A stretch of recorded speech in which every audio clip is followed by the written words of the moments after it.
Hello everyone, I'm Manna. This is Momo. There's a Loki on the bed behind me, and we're back with more of the letter. For you guys, it is December. It's December 5th. That's right, December 5th, which is the day after I have my hysterectomy. So I'm recording this November 11th. So for me, I haven't had surgery yet, but for you guys, I have. So I appreciate any well wishes and positive vibes for a speedy recovery because I've planned for 2 months off of work and I'm hoping to recover faster than that because I don't know how I'm going to get through a month of not working, let alone two. So wish me luck, guys. So we're back with the letter today. When we last left off, we started Rebecca's chapter. And we can actually jump in to the journal here and read our new journal entry, which is somewhere, there it is. Rebecca Gales received a phone call from Rose Cooper after class, asking her to pick up Isabella Santos from the Ermengarde mansion. On her way out of school, an excited Kylie Suarez stops her favorite teacher from leaving. Okay, and that seems to be it.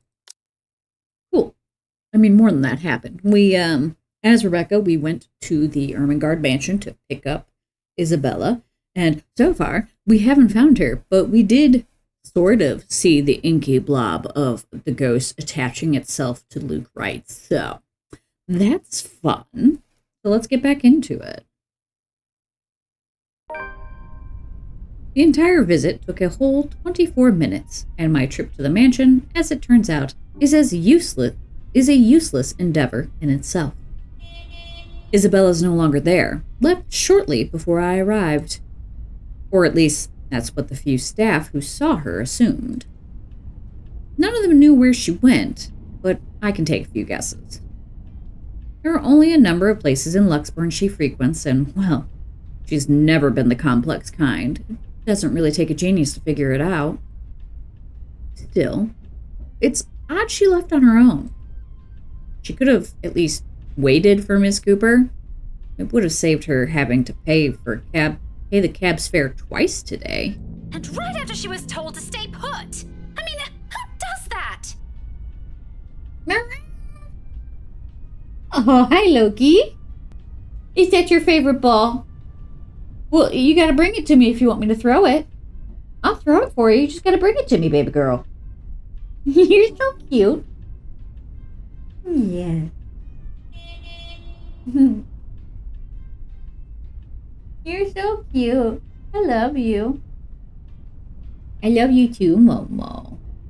Love you too. All right. Focus. Oh, sod off! You don't own the road! Fucking feel that. In the end, all Miss Cooper could give me were a string of apologies for my trouble and a request to let her know when I find Isabella. The whole affair didn't even last long. I probably spent more time traveling back and forth. Soon enough, I'm weaving my way back to downtown Luxburn, worried, sick, and on top of that, maybe a little annoyed. Whether at the unexpected turn of events or at Isabella herself, I'd rather not think about it now. Not when I'm already running late for Zachary's film. Besides, I'm perfectly sure that's where I'll find her. You can bring me the ball so I can throw it for you? No? You have to bring it here so I can throw it, cutie. You're so cute. You want to come up? You want to come sit on the desk? You're like, no, I just want to love on you and then go back to playing with my ball. Well, get it. Get your ball. You went up? Come see it. This is my Loki, Gnocchi. Come here. No, you sit here. Be cute.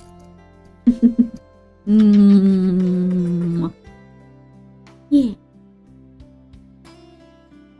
I will be in good company while I recover, that's for sure. You guys will not have to worry about me being lonely. You guys will take good care of me, won't you? Both of you, huh? You and the boys, huh? Yeah. You're still a little nervous around Momo, because sometimes she's just like, nah, fuck you, and smacks you in the face. We're making progress, though. As one would expect, people are already gathered at the movie house when I get to it. The small avenue where it's located has been closed off early from any passing traffic to make way for the avid moviegoers who are sure to crowd the venue. I have to park almost a street away and walk the remaining distance because of it. Looking for them has taken a while in a crowd this big, but eventually I spot them near the entrance. Thanks to Zachary, mostly. And like I've surmised, Isabella's with them. I knew it. Wasting no time, I march over to their little group. Words filled with concern tumble out of my mouth before I can stop myself. Isabella! Oh, thank goodness. Becca, you're just in time. An odd expression crosses her face as I hold it with both hands, but I ignore her in favor of getting a good look at her, forcing her to keep still and fix her gaze at me. Becca, you're squishing my face. How are you? Are you all right? Why wouldn't I be? There doesn't seem to be any visible injury, nor does she appear to be in pain. Apart from her confused frown at my questions, she looks pretty much like how she would any other day. Even so, you can't really tell those things with her at first glance. The last time she got sick, she never bothered to call anyone, even me, who lives next door. If I hadn't checked on her then, she probably would have died on her bed with the rest of us none the wiser. It's one thing we laugh about now, but moments like those also teach you something about a person. If anything, it has given me more reason to constantly worry about her. You're so cute. You have to bring me the ball so I can throw it for you. I know, you haven't quite got the concept of fetch yet. That's more Momo's department, but she's not in a playful mood right now. She's mad at me. In the moment a familiar name comes up, I know my concerns right now aren't completely baseless. Rose called me earlier. Her expression swiftly changes, and gently as she can, Isabella pushes my hands away. Yet even before she says anything, I already have a hunch how this whole thing will play out. Oh, no, everything's good. Rose covered for me at work today. That's not what I'm talking about. Momo. Poor Loki. Come here, Loki. You guys stay off the fireplace, please. Come back this way. Good girl. You're a good listener. How's your head? Haven't had any complaints yet. Then and there, the whole conversation goes down as I've imagined. She dodges my hand when I reach for the back of her head, intending to check the said injury myself. Even makes a show of hiding behind Zachary just to avoid me. Instantly, what's supposed to be a simple inquiry dissolves into a shameless game of tag. Shouting and chasing like none of us can be bothered to act like the full-grown adults we are supposed to be. Including Ashton. I won't put it past Isabella, but Ash out of everyone. In fact, if that stupid smirk on his face tells me anything, he finds this whole mess amusing. Oh, for the love of... Isabella, this isn't a laughing matter. She did look pale when I saw her. Earlier. Wow, thanks a lot, Ashton, you traitor. I'll get you back for this, just you wait. What? I'm just saying it as it is. If you mentioned this earlier, we wouldn't be having this conversation right now. There's a moment's pause.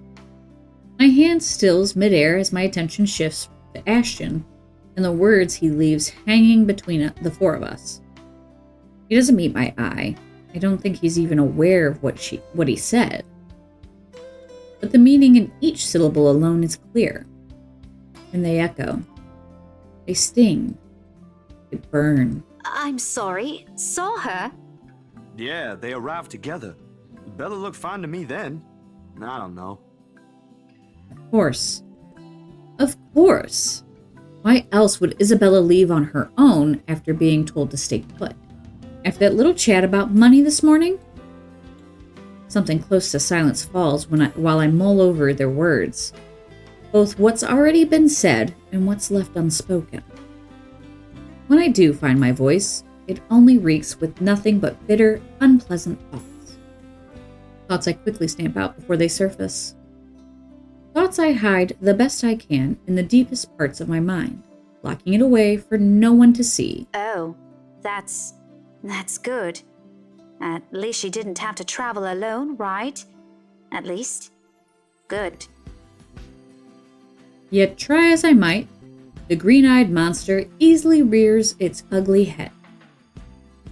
Like it always does every time his gaze lingers a second longer. Every time he smiles in a manner far too gentle, far too sincere, whenever he thinks no one can see. Every time my mind suggests his words mean more than they should. Every small, little thing. Despite what he says, despite his tone. Look, you guys.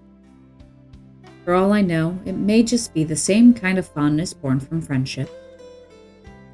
Maybe I'm simply overthinking, like he often tells me, or maybe there really is something there. But in his short display of impatience, I know the whole of it is just for show. After all, growing up together with him didn't teach me nothing about him. For whose sake is it this time, though? For him? For Zachary? For her? Or for me? That I can't tell. If she says she's okay, then there's nothing we can do about it. It's not like we can stop her either. Besides, she's still acting like the same old Isabella to me, if she can still run around like that. Why are you taking her side? I'm not. But if she wants to watch Zach's movie with us, I'm not going to stop her. She's probably the one looking forward to it the most. Ash, that's... You, of all people, should know... Should know what? Tell you what, if I notice something amiss with her, I'll take her to the nearest hospital myself. Is that good enough for you? My mouth opens, then snaps shut almost as quickly, forming a thin, hard line instead.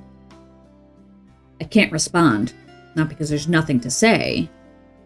On the contrary, there's plenty. So many things I can use to reason and get him to agree. But because he speaks with much certainty, with much reassurance, it feels like there isn't even a choice. All I can give is a long, deep breath and a reluctant nod in the face of it. Before I can get a grip of myself and my own weakness, the mood immediately shifts and I'm being tackled into a hug. Thanks, Becca. It's always been you with him, isn't it? Did you say something? Me? Nothing. Don't mind me. Sorry, I gotta adjust my heat pad. It's cold. It is currently like 36 degrees outside, so my back and joints are feeling a little stiff. So, heat pad is on. A lie. Obviously. What else can it be?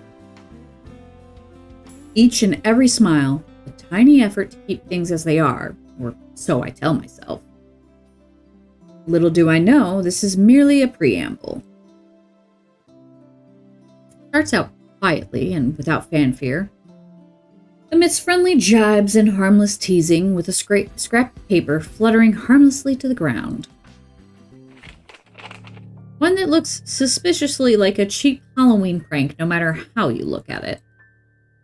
And yet, despite how ludicrous it all is, Isabella stubbornly insists, as if our whole life depends on acknowledging the truth in her story. Does she even realize how absurd she sounds?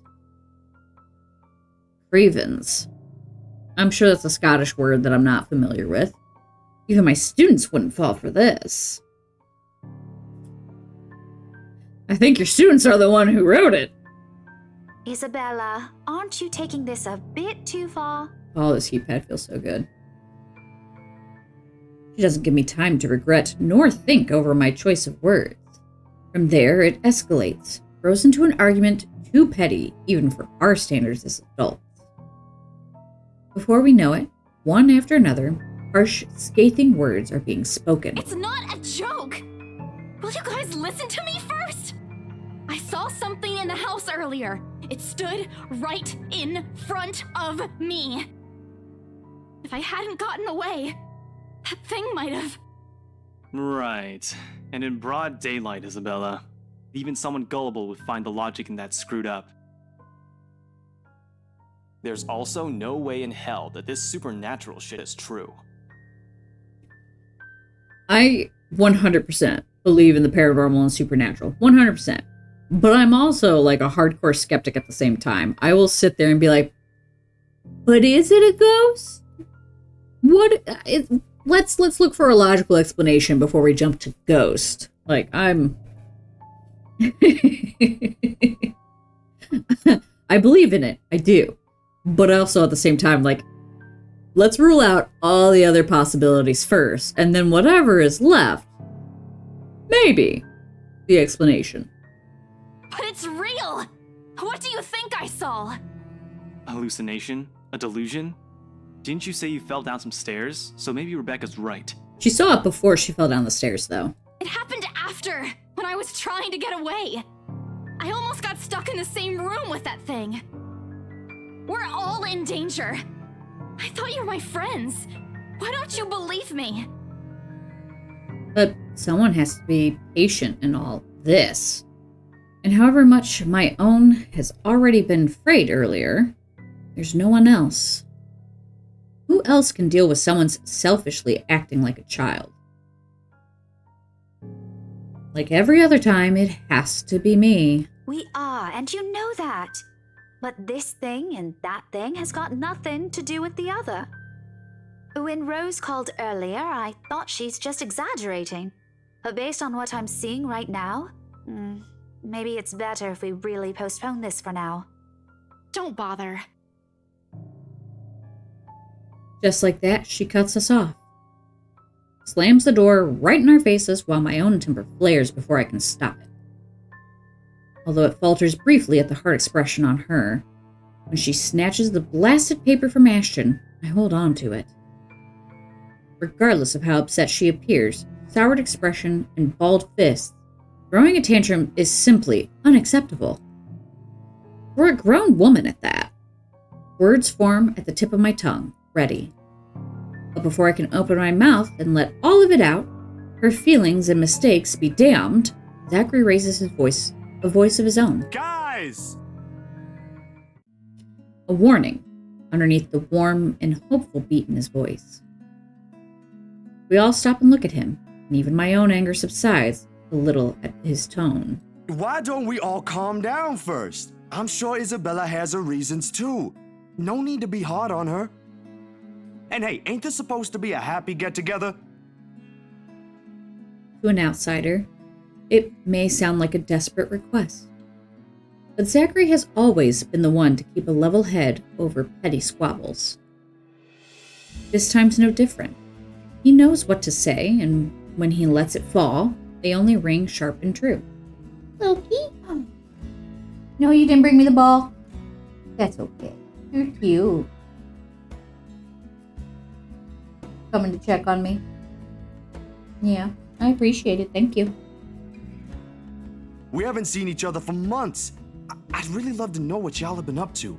I only ever get to talk to Bella over chat. Please. And as careful as he is with his own tone, it does make me feel ashamed. We're supposed to be here for him, to give what little support we can give. Yet, here he is, trying to keep 3 stubborn people from outright hashing it out in public. Later, we can and will talk about it, of course. There's a proper time and place for it, and at the moment, my anger and whatever reprimands it carries no longer matter. Beside me, Ashton appears to have already caught on. The lines of his shoulders ease to something much more relaxed, his expression back to its usual nonchalance.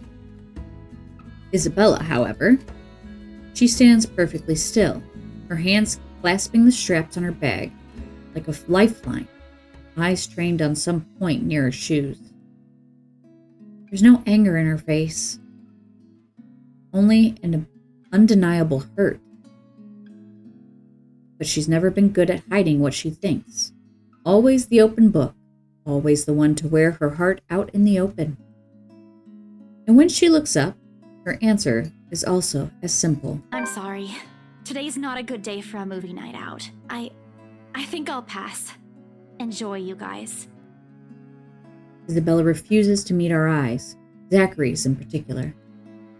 And though she smiles, it's hollow and belied by her trembling hands and drooping shoulders.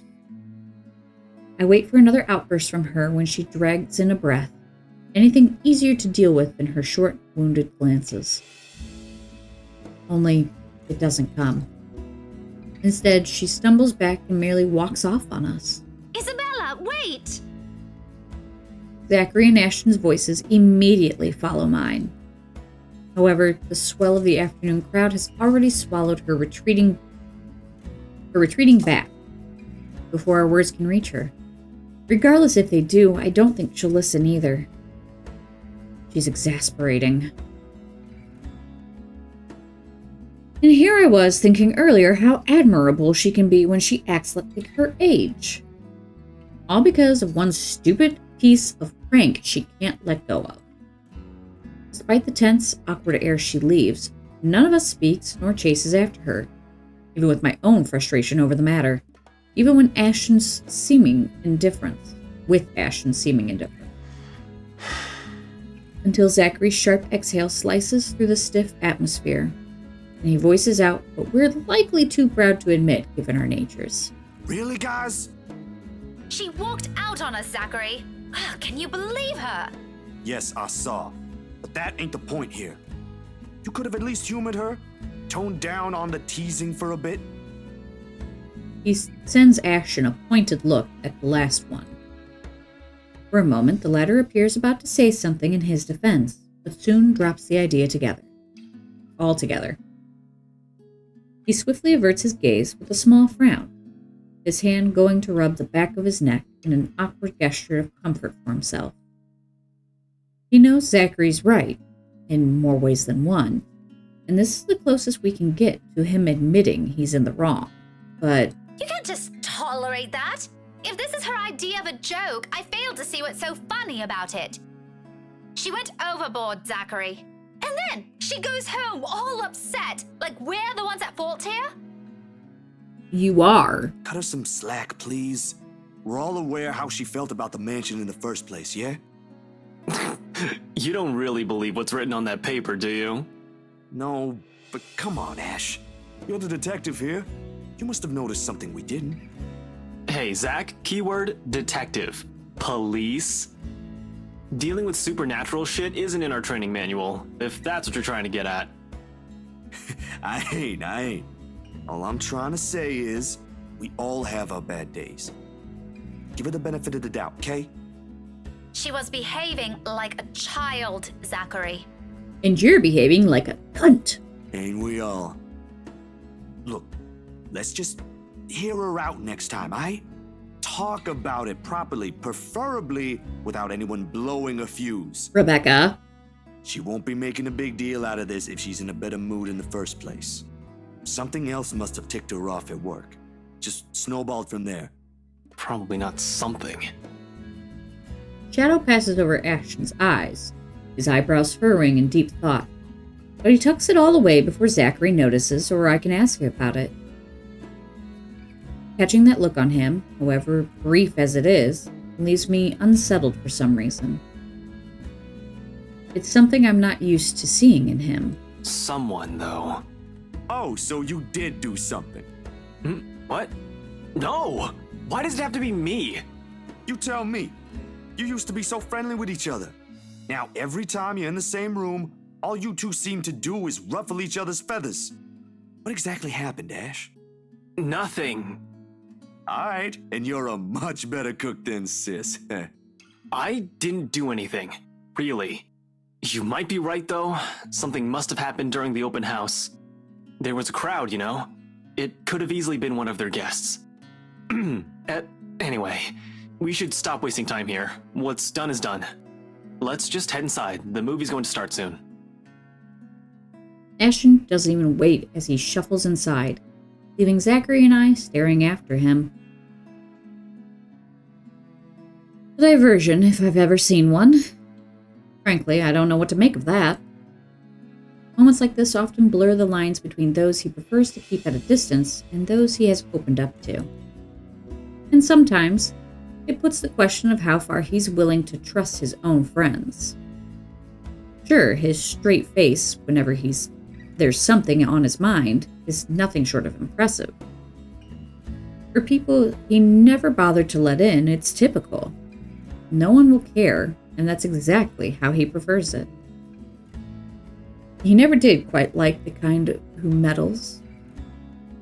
But those who know him well, those he has allowed to get close, are bound to catch on, bound to grow concerned regardless of the things he wants to keep to himself.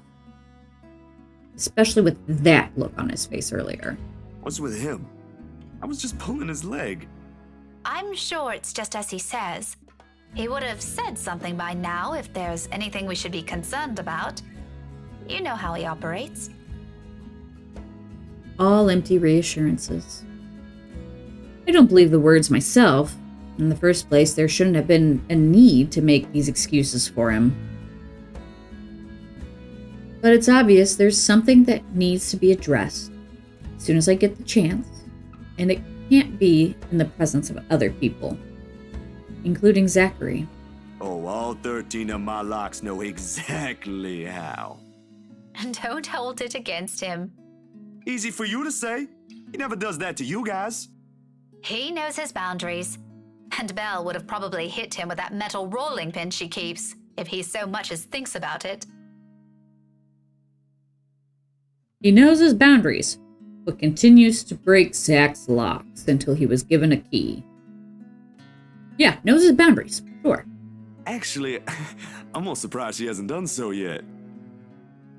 Short pause, then like a switch that has been turned off, Zachary's jovial mood dies down. It doesn't take long for him to find his voice again, though the hesitance in it is apparent. Rebecca? About Bella earlier. Could you... Don't worry about her. Just enjoy your own movie for now. I'll check on her when I get home. Maybe I could even get the real story out of her. That'd be great. Thanks. Man, I was really hoping to watch this with all of you. We'll get another chance. It's not like we won't be seeing each other soon. We're living in the same city, for heaven's sake. Touché. Anyway, you should head in too. Who knows what trouble Ash has gotten in there without us. Somebody should keep him in line. He's a grown man. He can take care of himself for a few minutes.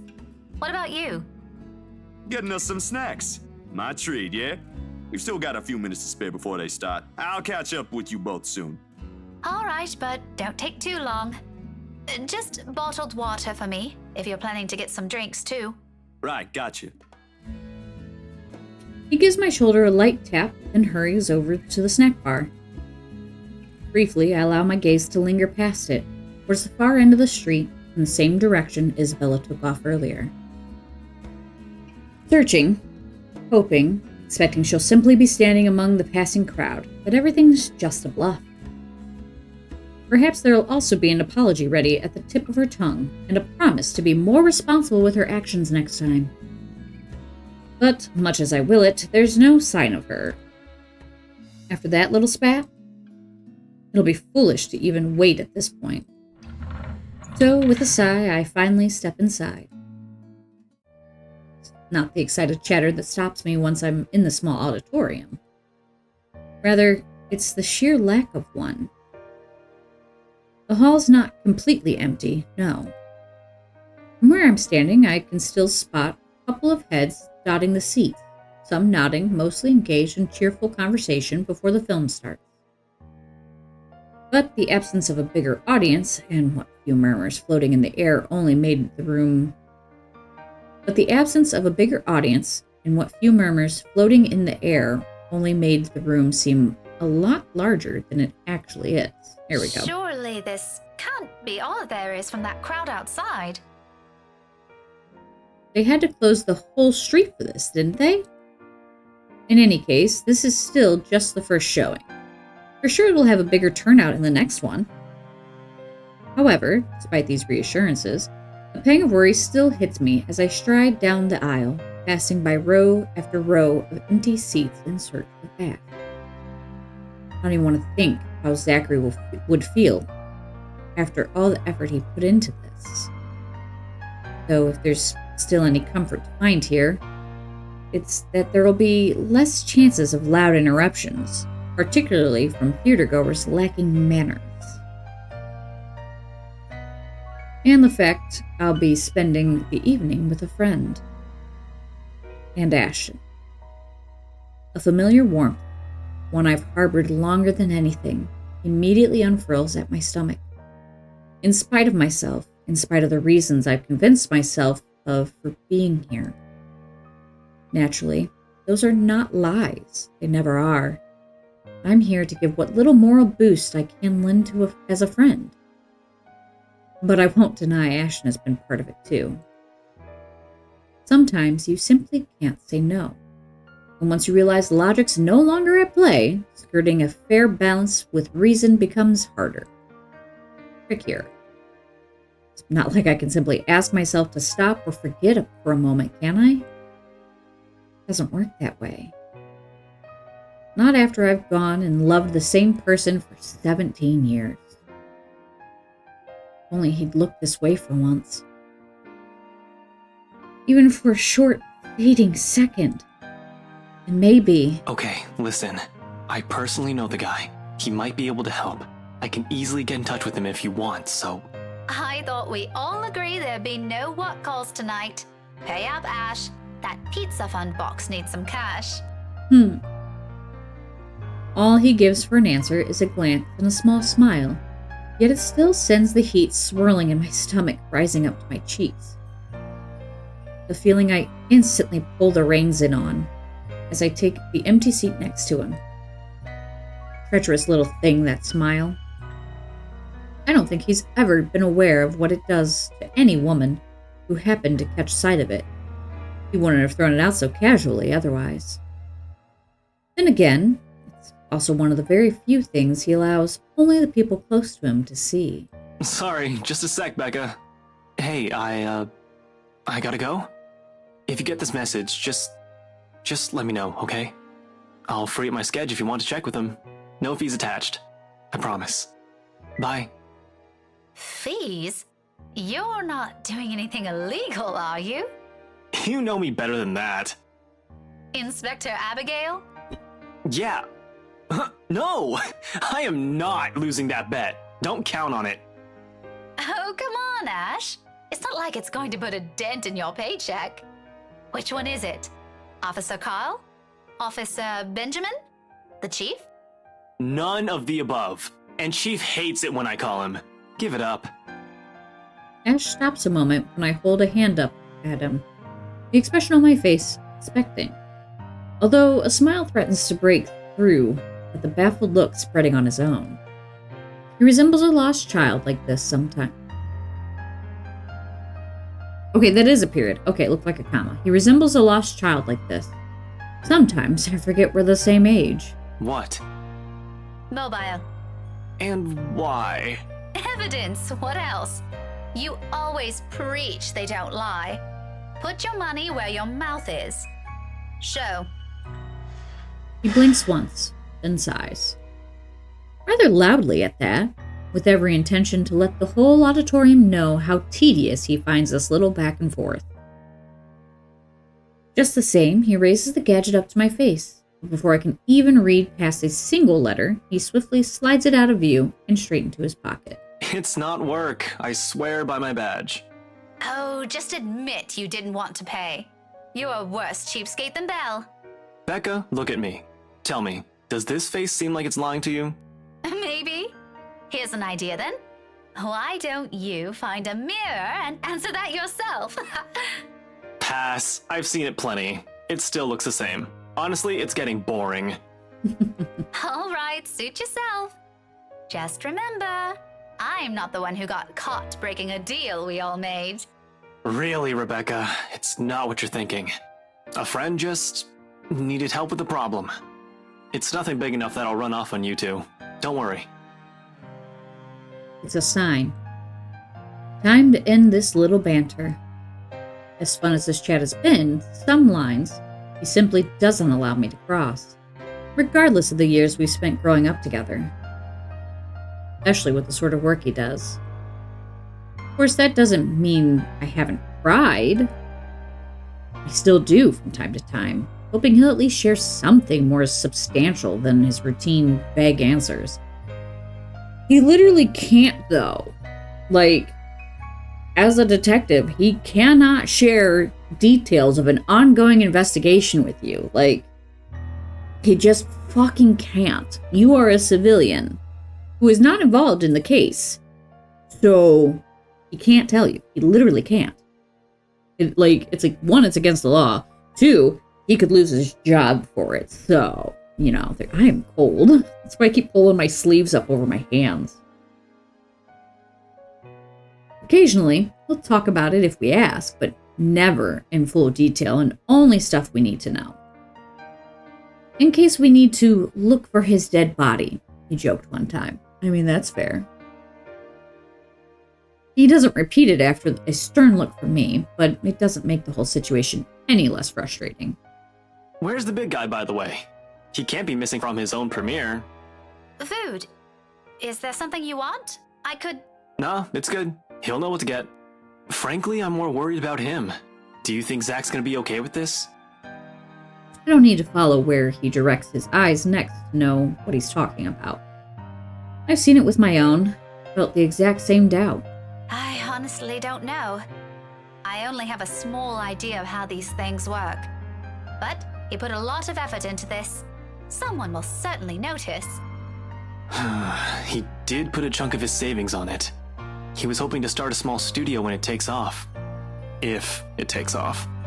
You doubt him?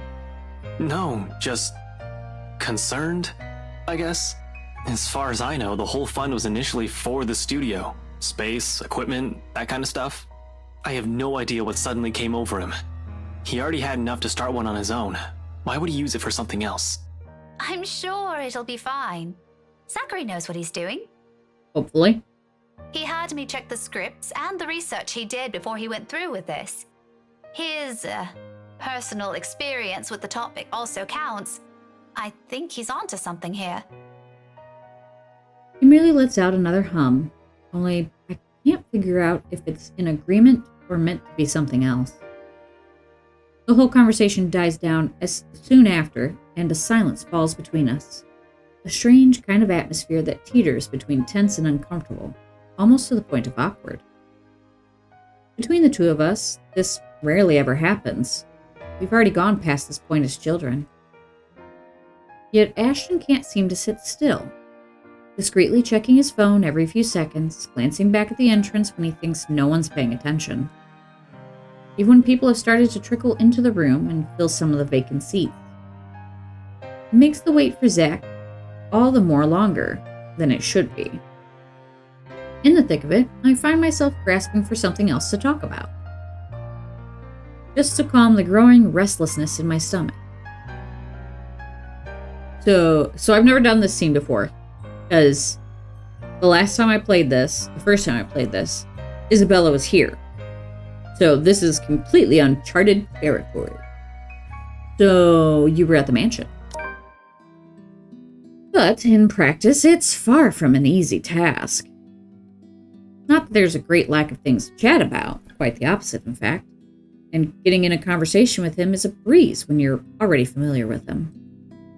It just so happens that, by nature, Ashton and I are people rarely predisposed to small talk. He'll stick to his music, I'll keep to my books, as if living in a world of our own.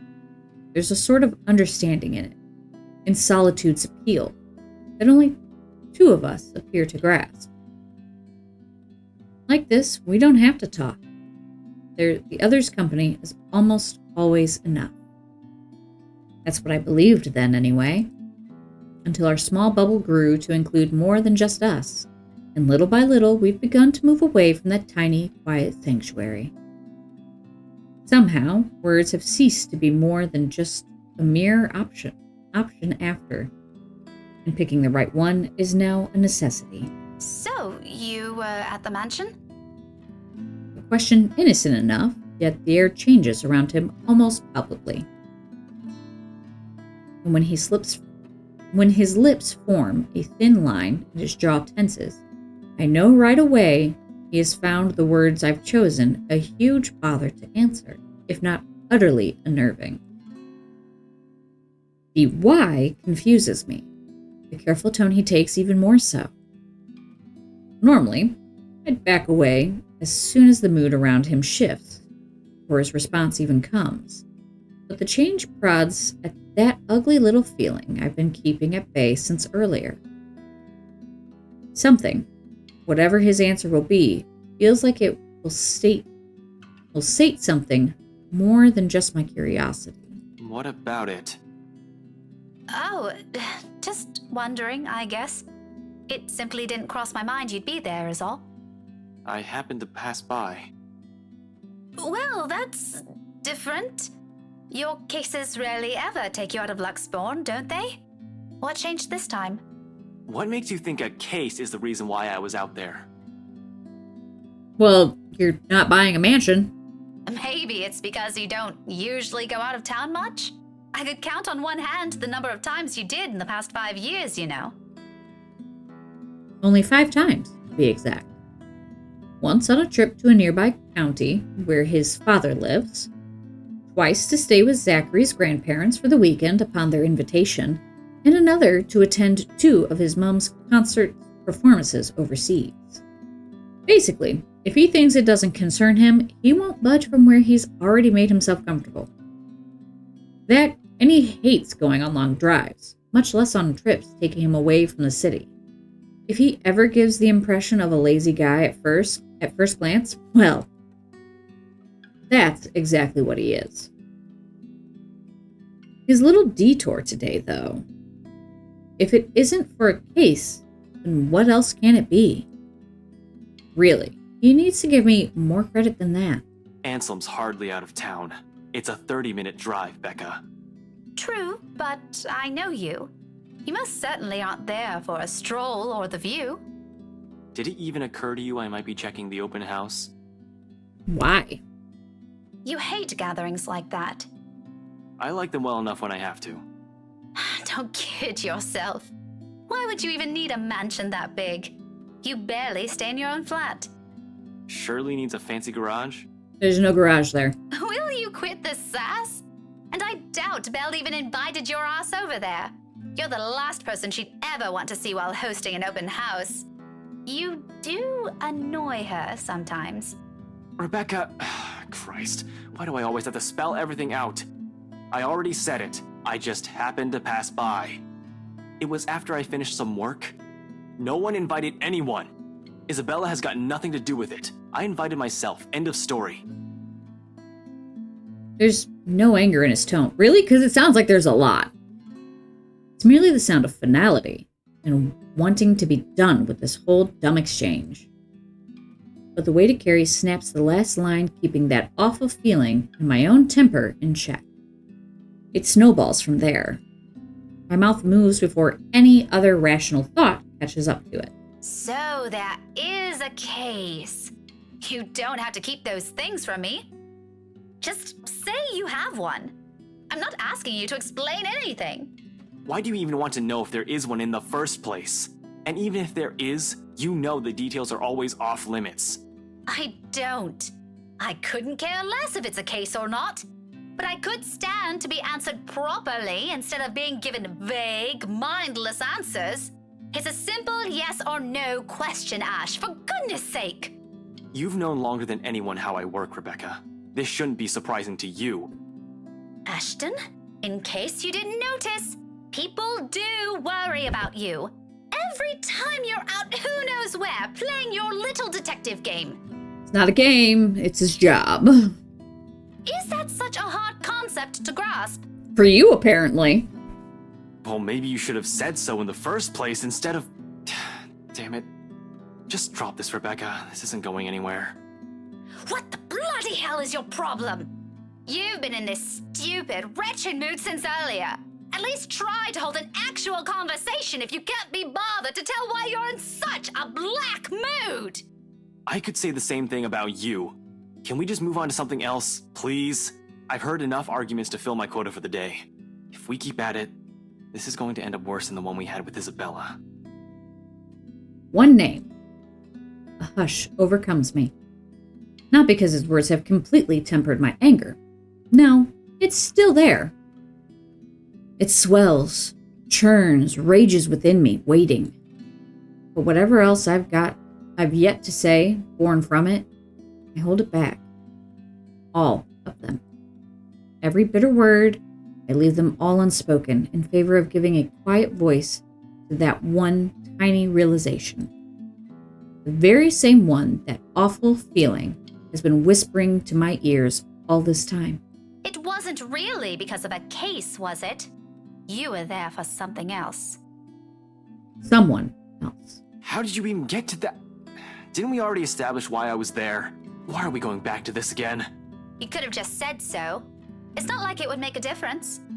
In the end, she's not even here. Wait, what the hell are you going on about this time? I could have easily answered that one. Perhaps with a good serving of the anger that has been stewing inside me, seasoned with more venom that I'm accustomed to showing him.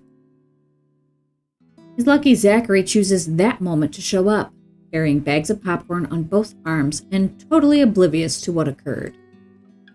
Couldn't have asked for a better moment for someone to interfere. Sorry, Ash, they ran out of, am I interrupting something? A smile is the only answer I give him, before I stand up and gesture for him to take the seat I've vacated. When I start speaking again, my tone is as casual as I can manage, above the struggle with my own frustration. No harm done. We were just talking. Really? Just talking. If this ain't a good time, we can postpone this. Just take the damn seat, Zach. He immediately does so, albeit awkwardly, while I flop down next to him. Okay. Clue me in if someone's about to lose it. Just so, I can get out before anything happens. And that's that. The movie starts minutes after.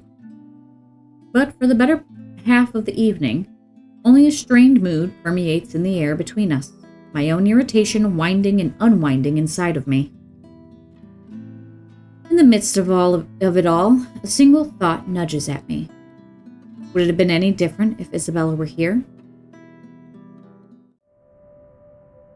The rest of the evening passes without further event, though we don't stay long after.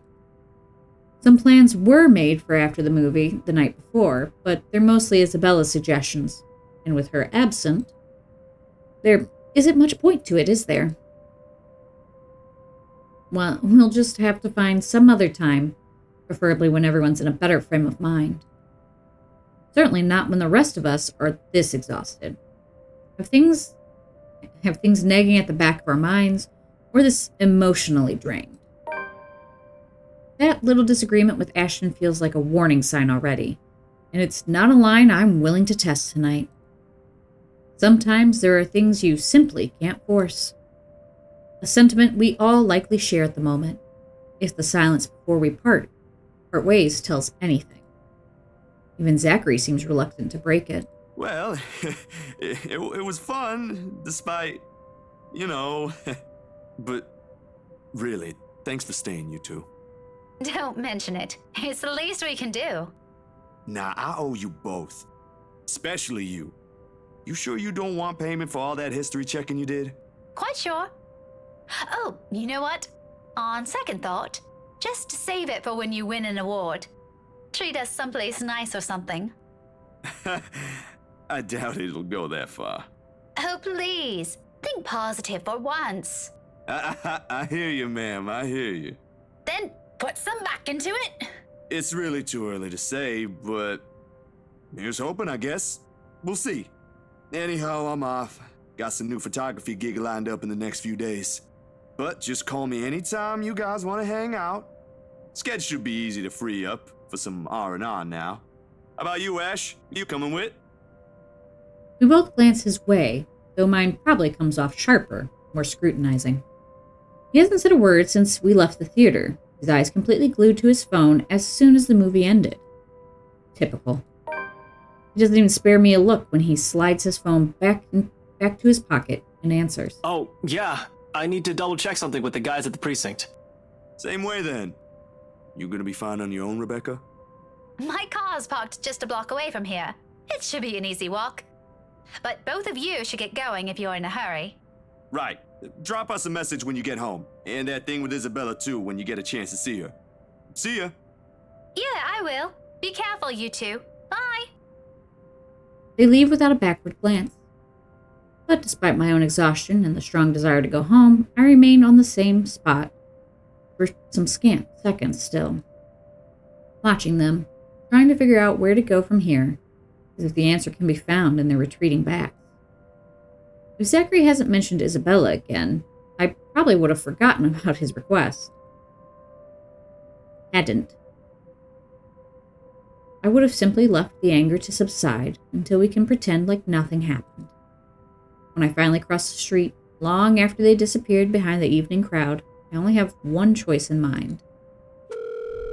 He's not answering, though. I let it ring for another second before making a swipe at the screen and dropping the call. I don't bother stopping myself from releasing a loud sigh this time, long and weary, heavy with every frustration in my body today. By this hour, she's probably already back home, and it's very likely she has holed herself up in her apartment. Won't be surprised. She has done that before, very much like a kid throwing a tantrum. I just don't understand her sometimes. I don't understand why she can't get a hint. Why she doesn't think she's being ridiculous. Why, of all people, we're the ones she has to play some dumb Halloween prank on. Granted, Ashton's the one who started it, but did she think it'd be a good idea to go with that story? It makes you wonder why we're friends, but here we are. Now I'm left to fix things after. I'm going to be honest, not having her around for a few hours today is a welcome break. Peace and quiet is one thing you'll rarely get around her. Yet the silence and lack of her presence is nowhere near comforting. It merely lends the air this strange clarity. Every little sound, every single movement, more palpable. With it comes the unease.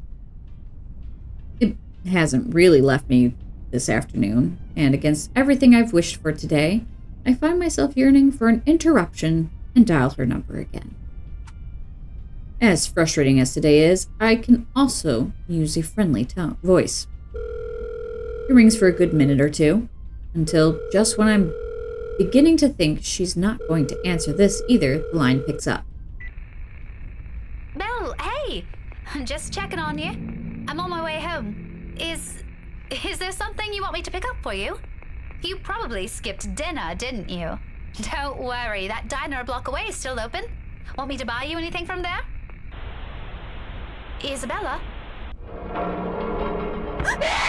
A jolt of surprise hits me, and in the resulting panic I accidentally dislodge my mobile from its seat on the dashboard. Soon I'm scrambling blindly for it with my other hand while keeping a steady eye on the road ahead. Although muffled heavily by the surface, a voice still crackles from the loudspeakers before I can put it back. My temper rises. What's this? Some sort of practical joke? Isabella, if you think this is funny... My hand stops dead for a moment. I spare the device a brief glance, waiting. Seconds pass. Nothing happens, though. Frankly, I'm not sure what I'm expecting, but the lines in my mouth form a frown regardless. Isabella? Is everything all right over there? I have to make a conscious effort not to panic right then and there, although my tight hold on the steering wheel tells a different story altogether. Isabella? Belle? Hey, Belle. What happened? Only a burst of static answers me, and... maybe this lapse is entirely because of my exhaustion. It has been a long day, and I haven't fully recovered from last week's bout of flu, contrary to what I've been telling people. Though perhaps, had I paid closer attention to it, had I not been so occupied with other thoughts, probably would have noticed earlier that it never came from my phone. but from somewhere right behind me. Surprise! Time slows to a crawl. Looking up is a mistake. The first thing I see is its face, ghastly shade, every inch battered, bruised, and bloodied. Even in the darkness, the world passing by in a blur of lights outside, I can still make out the wounds. Blood still oozes from it, little trails of crimson running down its face, glistening under that little light there is, what little light there is. But it's the gleam in its eyes that catches mine. The quiet plea, the anguish, and the desperation in them, more than its hideous features and the awful stench of gore now soaking the air. And try as I might, I can't bring myself to look away, even as its lips contort into a horrific smile, even as a sharp, harsh noise pierces the air and the silence around us. Against everything I've been taught and constantly remind myself, I close my eyes. It's a brief moment, short, vivid second of muscle memory and instinct completely taking over. And if I didn't allow it, if my hands didn't move or my feet didn't hit the brakes in that exact second, I might have. No. I shake the notion away before I lose myself in it. Right now, it's an ugly line of thought I refuse to venture into. Not when breathing is a struggle and every ounce of strength has been totally drained from my body. Most definitely not while the sound of screeching tires still rings in my ears. I'm alive. I'm safe. That's all that matters. But it's not my face that I look for when I finally open my eyes. All gone. I expected stains, little telling marks, and creases on the covers to show me where it sat not a second ago. But whatever it is, it left not a single trace. And though courage is a hard thing to gather at this point, I take what little of it remains in me and turn towards the back seat. Even then, there's none.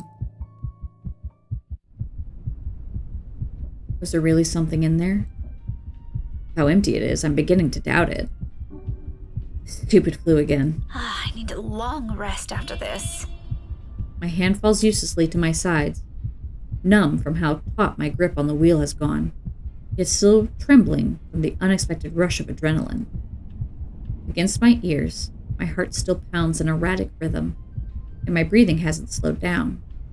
The world has already righted itself without waiting for me, and little by little, second after second, as I sit here motionless, color begins to seep back around me. Along with it are the sounds of a voice, no longer as indistinct as it was earlier. Becca, how do you press this button? You've already started recording. Her voicemail. Oh, okay. Thanks. Let's see.